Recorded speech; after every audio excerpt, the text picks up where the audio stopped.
Hello everyone, welcome to class 7 sessions of subject history, and today we are discussing chapter number 5 and the chapter name is Rulers and Buildings. This is your first session.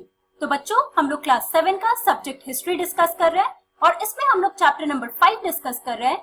Chapter का नाम है rulers and buildings और ये आपका first session है. So let's start with it.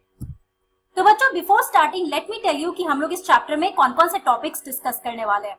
Okay, so the first topic that we are going to discuss is about the engineering skills and construction. Then we are going to talk about the building temples, mosques and tanks. Then we are going to discuss about why were temples destroyed, and then gardens, tombs and the forts that were built during this period. Okay, और last में we are going to discuss about the region and empire. Right? तो बच्चों आज की class में हम लोग शुरुआत करते हैं discussing about the engineering skills and construction in this period.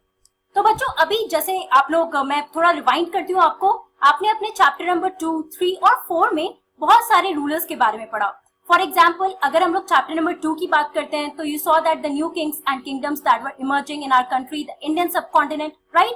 तो उसमें हमें एग्जाम्पल में क्या देखा था, अबाउट द चोलास. तो उसमें आपने एक्सटेंसिव डिटेल में चोलास के बारे में पढ़ा. You also saw that the rulers who were ruling in the Chola empire they build so many temples that time, right. उसके बाद अगर हम आते हैं अपने चैप्टर नंबर 3 में तो उसमें आप लोगों ने दिल्ली सुल्तान्स के बारे में पढ़ा, about the different dynasties that were ruling in the Delhi सल्तनत, राइट. उसमें हमने एग्जांपल्स के थ्रू देखा बहुत सारे mosque that were build by these rulers who were ruling in this period, right. अब हम लोग अगर चैप्टर नंबर 3 की बात करते हैं, we were talking about the Mughal empire. Sorry, chapter number 4 की बात करते हैं तो we were talking about the Mughal empire.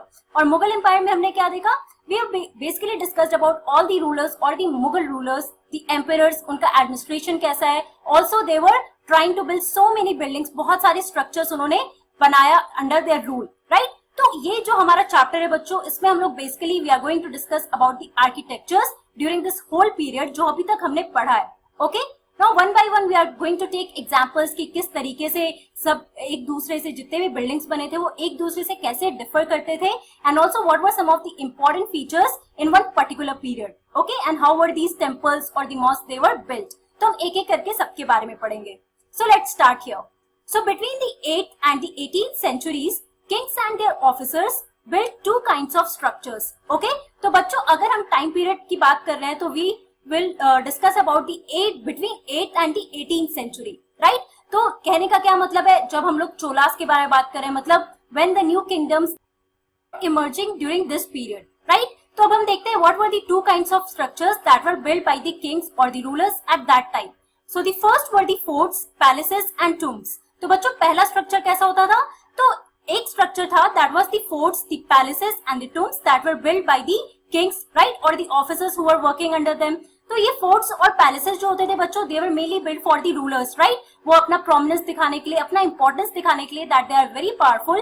तो उसके लिए वो लोग अपने लिए एक बड़ा सा फोर्ट बनाते थे, एक प्रोटेक्टेड और सेफ पैलेस बनाया करते थे जिसमें वो रहते थे, right. And the second were the structures meant for the public activity including temples, mosque, tanks, wells, caravan, sarais and bazaars. Okay, तो बच्चों बेसिकली आप देखो कि दो टाइप के स्ट्रक्चर्स थे जो उस टाइम पे जो किंग्स हुआ करते थे, हु वर इमर्जिंग, राइट. जो नए नए किंगडम्स में ये सारे किंग्स अपना प्रोमिनेंस दिखाने के लिए, अपना इंपॉर्टेंस दिखाने के लिए ये बिल्डिंग्स बनाया करते थे, राइट. सो एक बिल्डिंग तो होता था वो जो अपने लिए बनाते थे, एक स्ट्रक्चर ऐसा होता था the forts, the palaces and the tombs that were build, और एक दूसरा स्ट्रक्चर ऐसा बनता था that was for public activity. और उसमें क्या क्या आता था, so the temples, the mosque या फिर टैंक्स बनाया करते थे, वाटर रिजर्वॉयर जो होता था, या फिर वेल्स देख लो, कैरावान्स, सराइज या बाजार्स बनते थे फॉर पब्लिक एक्टिविटी. तो ये सारी चीजें थी बच्चों, आपको याद करना पड़ेगा about the two structures that were basically build during between the 8th and the 18th century, right. Also kings were expected to care for their subjects and by making structures for their use and comfort, rulers hoped to win their praise. तो बच्चों अगर हम किसी भी kingdom की बात करते हैं, वहां पे जो किंग्स रूल किया करते थे, so obviously they had to take care of the subjects of the people who were living in that kingdom. अब उसके लिए वो क्या करते थे, so they were making these structures, चाहे वो टेम्पल्स हो सकता है, मॉस्क हो सकता है, that was the place for worship for these people. Apart from that tanks, जो वाटर रिजर्वॉयर हुआ करता था, where people used to take water from those places, right. तो ये सारी चीजें आप अगर हम लोग आगे डिस्कस करेंगे तो उसमें हम देखने वाले हैं कि कैसे टेम्पल्स बनाया करते थे या फिर कैसे मॉस्क बनते थे, राइट. तो ये सारी चीजें किसके लिए बनते थे बच्चों, obviously for the public. So therefore they also wanted that these rulers basically they hope to win the praise of the people whom they were ruling. Obviously उनके अपने प्रजा को खुश रखना पड़ेगा, right? अगर कोई भी राजा they want to have a very nice and happy surrounding around them or the empire that they are ruling, so definitely they have to keep the people happy there. और वो कैसे करते थे? So basically they used to take care of the needs of the people. और needs में वो क्या करते थे? They basically used to make these structures that we are going to discuss in this chapter. Okay? Also construction activity was also carried out by others including merchants. तो बच्चों सिर्फ Kings या उनके ऑफिसर्स ही नहीं बल्कि वहां पे जो मर्चेंट्स रहा करते थे उस किंगडम में, पर्टिकुलर किंगडम में जो भी मर्चेंट्स हुआ करते थे, these people were also constructing some of the buildings, some of the temples or mosques, right? Also they built temples, mosques and wells. तो जैसे मैंने आपको बताया कि जो मर्चेंट्स होते थे बच्चों, ये लोग भी छोटे छोटे टेम्पल्स बनाए करते थे, मॉस्क बनाए करते थे और वेल्स बनाए करते थे. ओके, अब इस पिक्चर में आप क्या देख रहे हो? You can see the example here. This is a temple of south India, right? जब उस टाइम पे डिफरेंट डायनेस्टीज रूल कर रही थी, so they build some of the main temples here जहाँ पे लोग वर्शिप करने जाते थे, right? And people they used to live near these temples only. Okay? Apart from that, you can see this mosque, that is a Jama Masjid mosque. हम इसके बारे में भी बात करेंगे.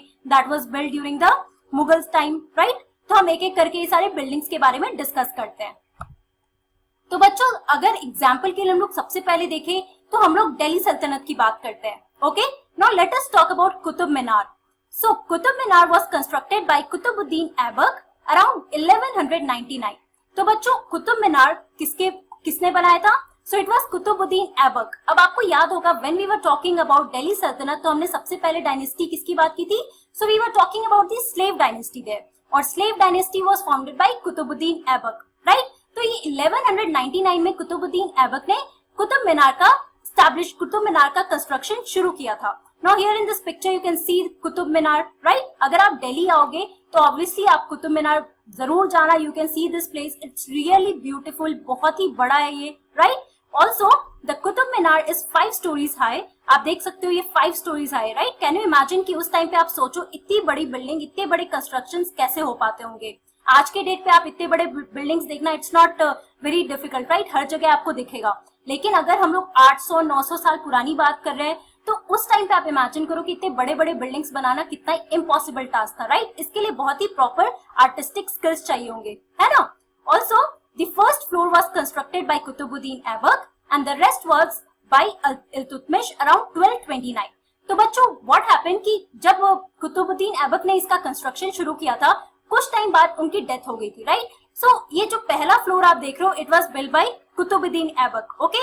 लेकिन उसके बाद के जो भी आपके फ्लोर्स हैं it was completed by Iltutmish who was the successor of Qutubuddin Aibak, right? आपने स्लेव डायनेस्टी में हम जैसे मैंने डिस्कस किया था उसमें आप लोगों ने पढ़ा भी था about Iltutmish also, right? And it was built around 1229.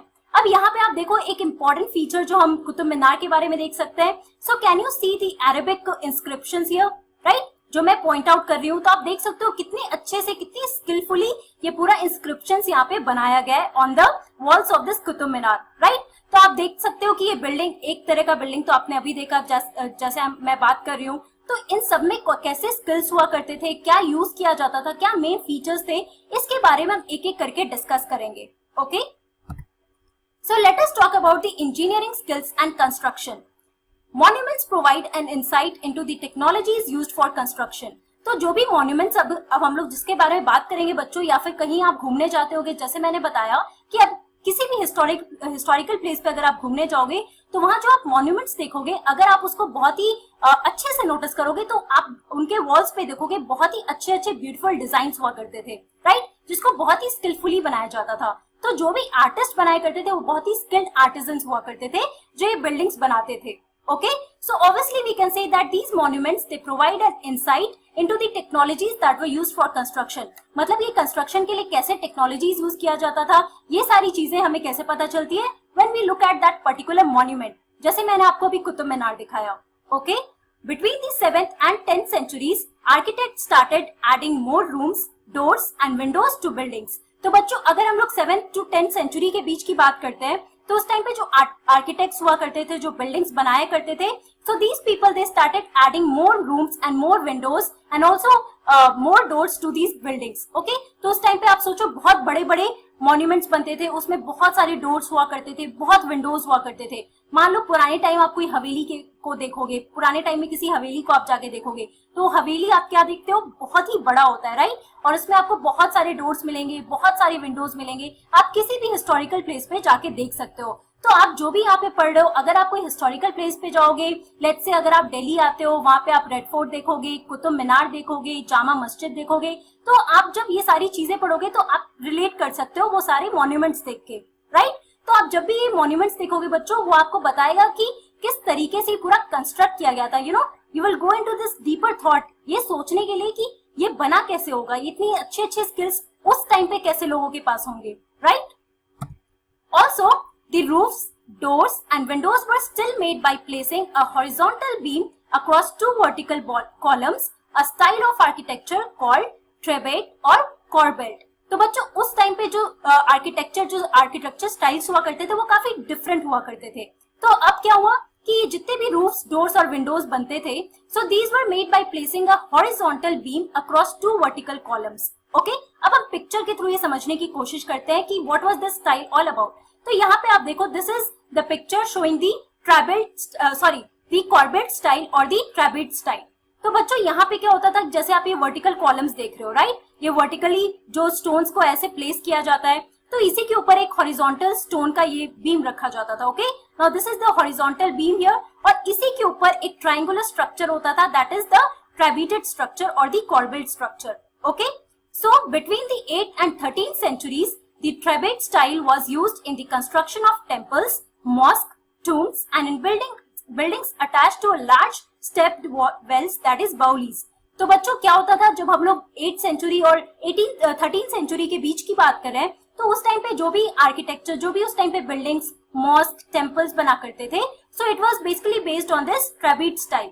Okay, जैसे मैंने आपको यहाँ पे बताया कि जो भी आपका वर्टिकल कॉलम हुआ करता था स्टोन्स का, उसके ऊपर एक हॉरिजॉन्टल बीम रखा जाता था, राइट, और एक ट्रैबेट स्ट्रक्चर बनता था। फॉर एग्जाम्पल हम लोग कह सकते हैं कि जब हम लोग 8th to 13th सेंचुरी के बीच में जो भी आप आर्किटेक्चर स्टाइल्स देखोगे, जो भी आप बिल्डिंग्स देखोगे, फॉर एग्जाम्पल जो उस टाइम के टेम्पल्स या मॉस्क बना करते थे, so this trabeate style was used in these mosque, building these mosque या फिर जो भी आपका टेम्पल्स हुआ करता था।